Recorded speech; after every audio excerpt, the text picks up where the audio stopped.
Howdy, brethren. I thought I should play the rest of this video and make another video about the SDA cult and how insidious they are. As you know from my other video that I made about the SDA and their involvement in what we should eat at the governmental level. This is Belinda Fekete. Her husband is an orthopedic surgeon in Tasmania, and he was treating people, operating on people's legs who were suffering bad symptoms, bad diabetes complications, and he started to give them dietary advice, which is very scientifically sound, and only to get silenced by Australia's Dietitians Association, and we see their links to the SDA and to these food companies. Anyway, I'll let it play and talk some more as we go. I never expected APRA's expert witness to lead me to Sanitarium, a processed breakfast cereal company wholly owned by the Seventh-day Adventist Church, and as such, as Gary mentioned yesterday, they pay no tax. Nor did I expect to find Coca-Cola and their deep pockets funding industry-friendly research and initiatives such as exercise is medicine, used to promote physical activity as the solution to obesity and non-communicable disease. I'd never even heard of lifestyle medicine before APRA's expert witness was listed as the patron and speaker for the Australasian Society of Lifestyle Medicine, a sister organisation to the global movement based on the temperance health reform message of the Seventh-day Adventist Church. I know the British Society of Lifestyle Medicine and the Australasian Society of Lifestyle Medicine are challenged by my findings. This is not a personal attack on their societies, nor on any other for that matter, but I am surprised they deny any religious affiliation. I acknowledge the British Society as one of the few lifestyle medicine sister organisations that includes low-carb advocates as prominent speakers at some of their events, and the ASLM recently included some at their 2019 conference in New Zealand. But please don't think for a moment, just because low-carb is being spoken about, the hashtag Meat Heals will be headlining one of their events anytime soon. Lifestyle medicine will never use the hashtag Meat Heals because vegetarianism is embedded in the fundamental beliefs of the Seventh-day Adventist Church. The Christian Association of Lifestyle Medicine was formed in 2003. Sorry, I've got it linked as the American College there. The Christian Association on the Loma Linda University campus in California, a Seventh-day Adventist-owned institution previously known as the College of Medical Evangelists. In 2004, the Christian Association of Lifestyle Medicine became the American College of Lifestyle Medicine. All 9 office bearers and directors were Seventh-day Adventists, and the organisations they aligned with were too. The 2004 American College of Lifestyle Medicine website lists resources which included slide presentations on cardiovascular disease and diabetes management, referencing Ellen G. White, the Bible, and the Adventist health reform message. Apparently, it was lifestyle medicine when Adam and Eve were given the vegan Garden of Eden diet with regular physical activity as described in Genesis. Now we hear the people in the audience laughing because, and rightly so, they're laughing at these religious crackpots, the Seventh-day Adventist Church, who are an insidious, wicked organisation.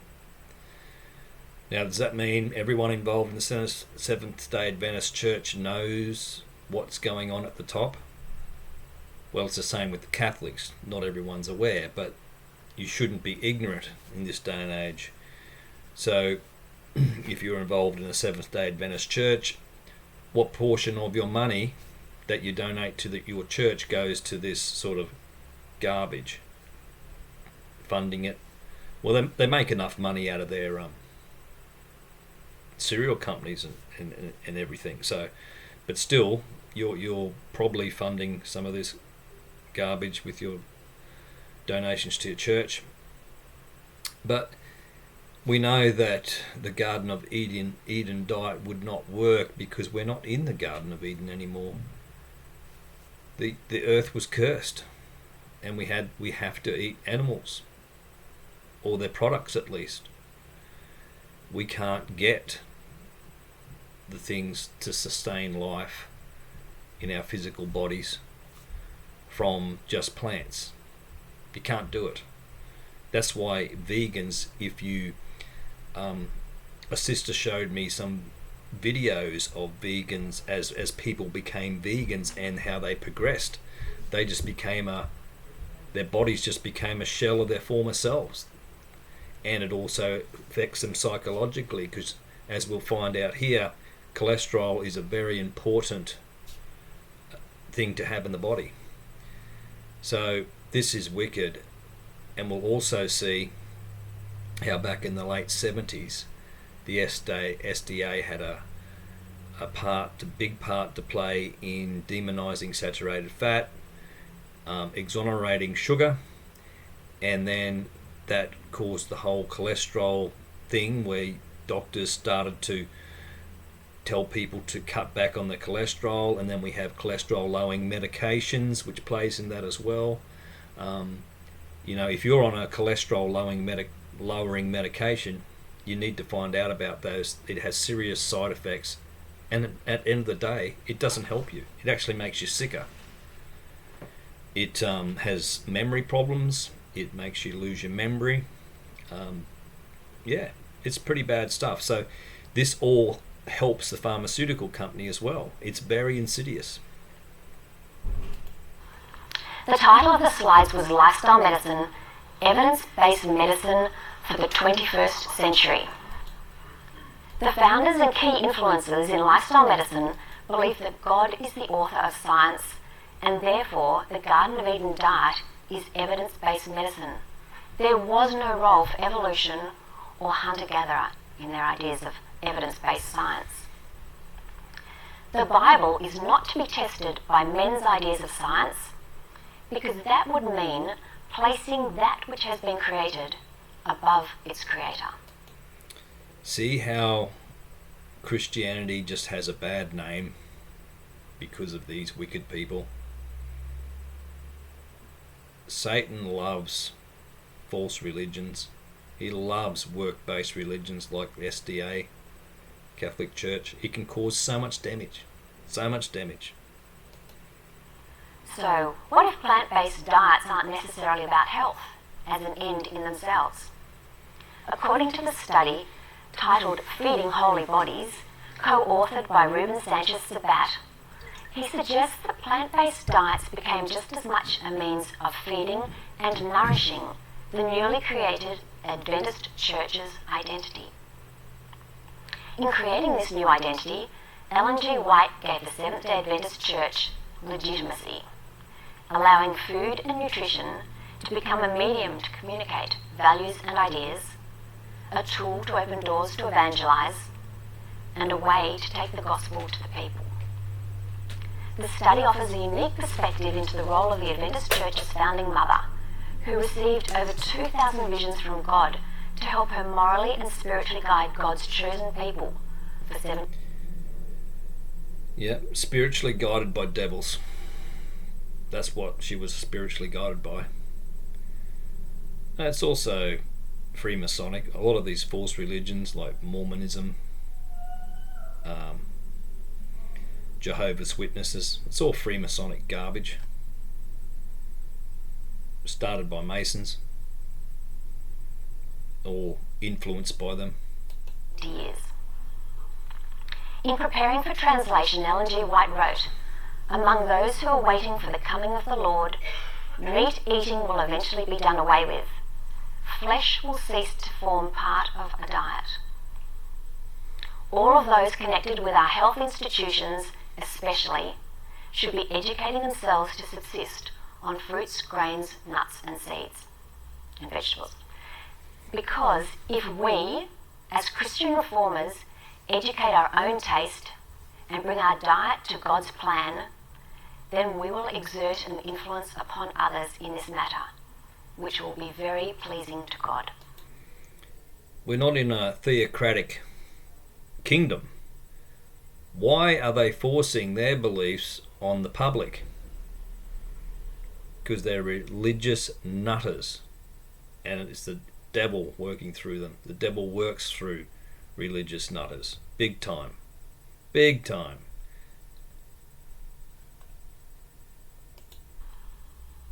Most key people within the American College of Lifestyle Medicine were, and still are, Seventh-day Adventists and or tied to Coca-Cola's Exercise is Medicine, or closely aligned with the Adventist Garden of Eden dietary message. This includes their directors, advisory board members, exam writers, past presidents, and the current president, Elder Dexter Sherney. Take, for example, the Lifestyle Medicine Board Review Manual that was written by Adventists John Kelly, founder of the American College of Lifestyle Medicine, and Jenny Schull, MD. Seventh-day Adventist Mark B. Johnson was actually the president of the American College of Preventive Medicine when he co-authored the Physician's Core Competencies in Lifestyle Medicine in 2010. Unsurprisingly, they've since been endorsed by the American College of Preventive Medicine, the American College of Lifestyle Medicine, and the AMA. So this doctrine of demonizing saturated fat and animal products, it's caused great harm in the medical profession. Cholesterol lowering drugs, statins, doctors telling people to cut their cholesterol down. There's actually studies. It's interesting. I read a really good book by an author called David Gillespie. It was called Sweet Poison, and another one of his books was called Big Fat Lies. It was talking about the demonization of saturated fats, but he had links, references to studies that were done by the drug manufacturers or done by these people who were trying to demonize cholesterol and find that as a bad boy. They actually did a 10-year study to prove, to prove that cholesterol was bad. It proved the opposite. People with high cholesterol lived longer and were healthier, had less heart attacks and things like that. It proved the opposite. So what do they do with that study? They shelve it because it doesn't suit their narrative. They shelve it. And then these studies, people get access to these studies later on to find out that they'd been shelved for decades by the very companies trying to prove their hypothesis, which is garbage. So that's interesting. I can assure you I'm not opposed to the concept of lifestyle medicine, and I honestly believe there are people who are truly invested in improving health outcomes within the movement. But I have serious concerns over the lack of transparency about the organisation and their corporate partnerships. When I listened to Dr. George Eads' presentation from Low Carb Down Under, Denver, on the Eat Lancet report, I couldn't help but be drawn to the similarities between the concepts she was describing and the concerns I have with the Lifestyle Medicine Global Alliance. As Georgia explains, Eat Lancet has a well-orchestrated rallying cry to adopt a dangerously deficient diet. It has a unified, appealing message with vast resources, powerful institutions and corporations behind it, a seemingly endless benevolent agenda which wards off criticism, novel partnerships, and interestingly, both share the same principal nutritionist. Let me explain. The International Board of Lifestyle Medicine is a well-orchestrated rallying cry to adopt a dangerously deficient diet. And just take a look at where they're conducting exams around the world as I speak. Lifestyle medicine has a unified, appealing message with vast resources, including its own journal. It has powerful institutions and corporations behind it. These are just some of the sponsors and partners of the US and the Australian societies. And has a seemingly endless benevolent agenda which wards off criticism because it's focusing on nutrition, smoking cessation, environmental issues, heart disease, and of course, environmental issues the, you know, you'll hear the catch cry, save the planet, don't eat meat, things like that.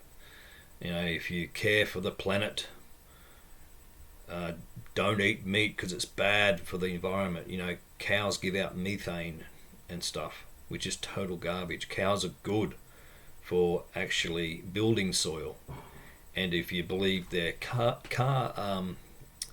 their climate science, by building up pastures, grazing land, you can actually sequester carbon into the soil. And there's Australian soil scientist here named Christine Jones, and she studied this, how improving grazing land with cows, with cattle and sheep, you can sequester, and other farming techniques for crops, you can sequester carbon into the soil. And also using crops in conjunction with cattle. Like, you grow a crop, then you harvest it, you let the cattle in there to eat the stubble and everything, build up the soil. They also sow other crops into the stubble without ploughing it again after the cows have been in there, and it just works beautifully, and you can store heaps of carbon. That's if you believe their science. So even using their own science, we can do this through farming methods. But this Christine Jones went to the Australian government, and she just got shunned because the Australian government was just getting so much, was a big buyer of industrial fertilizers and farming methods. The agribusiness is huge. They don't want to do things that way. They make more money with chemicals and artificial fertilizers and big cropping systems that are bad for the soil. And it's quite hypocritical, and just the irony of not accepting this soil scientist's findings. It's a disgrace. So my attention before I was saved, I was into this sort of thing, and I just found out that it was just a lie and contradictions, and yeah, it's a wicked system, I tell you, and SDA is a big part of it. You know, affecting generations of sickness because of the dietary recommendations and the pharmaceutical industry supporting a fake science in cholesterol and animal products being bad. Exercise is medicine. What is really interesting is the novel partnerships between Coca-Cola and lifestyle medicine that I've uncovered since Exercise is Medicine's Stephen Blair and Edward Phillips became advisory board members of the American College of Lifestyle Medicine in 2010. Coca-Cola's entire family of brands is acknowledged as a platinum sponsor for treating the cause. The Adventist Chip Wellness Program is also acknowledged on the sponsor page. Despite recent claims on their website that the Complete Health Improvement Program, a wholly owned subsidiary of Sanitarium Health and Wellbeing Company, is not a mandate for vegan or vegetarian diets. This page, taken from the Facilitator Guide for CHIP in Church, CHIP in Community, CHIP in Healthcare, and CHIP in the Workplace, shows pretty clearly what the Adventist Church's position on diet is. We promote and advocate that less is more, with the ideal being none at all, if you want to avoid the worst possible health outcomes. Meat, dairy, eggs, processed food, alcohol and caffeine. What's left? And that's basically what they tell you to do to save the planet as well. So even though the SDA might not come out and talk about climate, they still want that agenda to be pushed because it makes them more money. And yeah, why don't all the SDA truthers out there talk about the climate scam? Well, they probably do, they also say the Catholic Church is wicked when they're wicked themselves. It's just, I mean, they want environmental issues to drive people, supposed environmental issues to drive people to eat less meat and animal products. That's what they want. So, yeah, it's very wicked. They're deceiving people. They're probably telling people that climate is, in their church is telling people that climate change is a load of garbage, but supporting that agenda in big business. And can I just remind people that Gary was investigated by APRA for 2.5 years for advocating LCHF, reducing sugar and processed carbohydrates and eating fresh, seasonal and local foods. Who exactly is making the rulebook? CHIP facilitator training is offered at most of the lifestyle medicine events. Interestingly, see, they pick and choose when it suits them. He was telling people to eat unprocessed food, but it was the wrong type of unprocessed food. But really, they've got shares in mega processed food. They own mega processed. You can't get any more processed than some of these cereals, breakfast cereals and things. European Society of Lifestyle Medicine publicly acknowledged partnering with Coca-Cola's Exercise is Medicine and the Global Energy Balance Network in 2015, while under the umbrella of the Global Lifestyle Medicine Alliance. Was it a coincidence that the European Society of Lifestyle Medicine wiped absolutely everything off their website and rebranded itself a few months later, even adopting a new URL after the New York Times outed the Global Energy Balance Network as a front for Coca-Cola? There was certainly a shuffle of European Society of Lifestyle Medicine board members around this time. Interestingly, Walter Willett is the Pretty easy to throw people under the bus and pretend you're doing something, isn't it?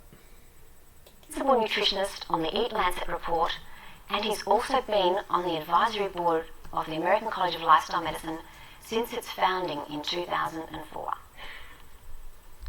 The official demonization of saturated fat by the 1977 US McGovern report and the subsequent dietary goals for the United States. This report caused so much suffering over generations. It's totally wicked. The suffering for generations this caused to people and medical advice is disgusting. Were heavily influenced by the Sugar Association via testimonials from Fred Stair, Mark Hegstead, both from the Harvard School of Public Health, exonerating sugar and blaming fat and cholesterol for heart disease. But were you aware that George McGovern and the Senate Select Committee were also swayed by the Seventh-day Adventist Church ideology? Nick Motton, the Senator McGovern's aide, is said to have been an Adventist and a vegetarian when he wrote the dietary goals for the United States in 1977. Senator George McGovern was a close friend of Nathan Pritikin's, and I'm sure we've all heard of the Pritikin diet. He was an adjunct professor at Loma Linda University who acknowledged reading Ellen G. White's writings in the 1940s and became a vocal advocate of low-fat, plant-based diets. Hans Deal, the founder of the Adventist CHIP program, was the Director of Education and Research at the Pritikin Longevity Centre from 1976. Hans Deal acknowledged that he's 100% vegan and his program is 100% vegan. But we take people where they are and move them progressively towards that goal. It certainly looks vegan to me. Health washing of the harms of sugar and instilling the fear of fat worked its way into medical curriculums in the 1980s, teaching generations of medical professionals to fear cholesterol, something that's so utterly vital to life that our bodies make it. Zoe Harcum summarises it beautifully. If you had no cholesterol in your body, you would have no cells, no bone structure, no muscles, no sex hormones, no reproductive system, no digestion, no brain function, no memory, no nerve endings, no movement, no human life. Do yourself a favour. If your doctor wants to check your cholesterol, tell him to go shove it. This whole thing about good and bad cholesterol, yeah, look into that, because really you just need to eat lots of it.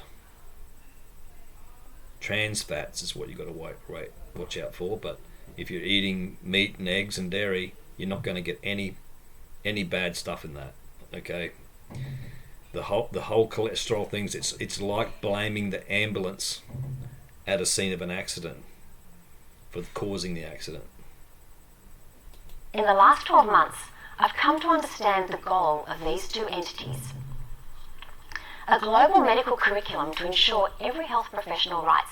Because, they say that cholesterol causes blocked arteries.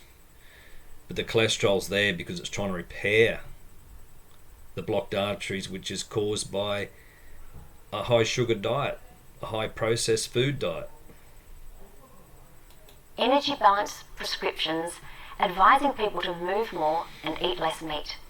The calories in, calories out model that Gary Tales described to us yesterday. Not only does the LMed medical curriculum perpetuate the demonisation of saturated animal fats, but it's also intent on demonising animal proteins, especially red meat. It's already been introduced into Loma Linda, Harvard, South Greenville and Stanford universities in the US, providing a secular platform for the Adventist health reform principles and for more exposure for Coca-Cola's energy balance model. The Australasian Society of Lifestyle Medicine is very keen to see LMed in medical schools, registrar training and allied health courses in Australia and New Zealand. Imagine if the plant-based vegan Garden of Eden diet with a side of Coke becomes the next generation's medical education. We've seen what advocating low-fat and high-carbohydrate diets have done, and instead of improving health outcomes, we're faced with a tsunami of non-communicable disease. Do you know any Christian truthers out there who promote veganism? Yeah. All their truth is in vain if they're not giving you the truth about the gospel anyway. So yeah, you probably find they've got influenced by the influence from the SDA, which, like I said in my last video about the SDA, a lot of these truther channels get backing from them because SDA has attacked the Catholic Church from day dot. It's what they do, it's like Brian, it's a big part of their truth. I believe it's time, not only for a separation of church and plate, but let's get the corporate interests off the table too. As Gary says, once you see the health benefits of LCHF principles, you can never unsee them. Please be noisy with me. Thank you. Yep, so there you go. SDA is very wicked, so I wanted to show you the rest of that. And doctors are playing a big part in this with the dodgy science on cholesterol. If you're on cholesterol lowering medication, get off it. It's going to mess with your memory. Do some research on it. David Gillespie is a good one, but he's in Australia. But there's also a guy called who did a thing on sugar. I can't think of his name. I'll try and put the link in a comment or something. His name's escaping me for the moment, but Dr. Lustig or someone, yeah. So he blew the whistle on sugar a few years ago, and obviously they don't like him because he's telling the truth about sugar, how it causes blocked arteries, it causes heart disease, not animal proteins. It's a lie. It's a lie from the SDA, and it's affecting so many lives. So many generations have suffered because of this wicked cult of the SDA. Cheers and God bless.